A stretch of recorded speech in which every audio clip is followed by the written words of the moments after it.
Olá, pessoal, tudo bem com vocês? Sejam todos muito bem-vindos a mais um vídeo do canal.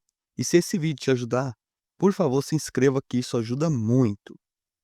Hoje eu quero mostrar como baixar os drivers para o notebook Samsung Galaxy Book 4, mas isso vai servir para outras versões também, tá?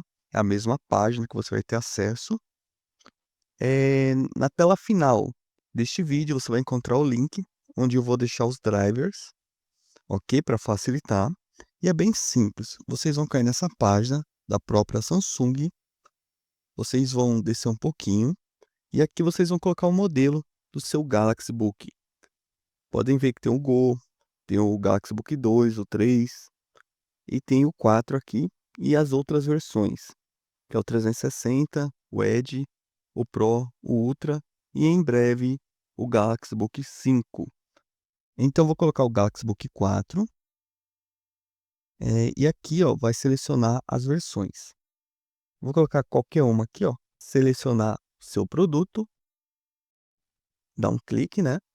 E aqui, ó, vocês já vão encontrar os drivers, tudo certinho para você estar baixando. Eu recomendo você baixar apenas o driver de rede, caso não esteja funcionando a sua internet. Porque a partir daí, você já pode acessar o aplicativo da própria Samsung, que ele mesmo vai atualizar os drivers, ou instalar aqueles drivers que não estiverem funcionando ou não estiverem instalados, ok? É bem mais simples.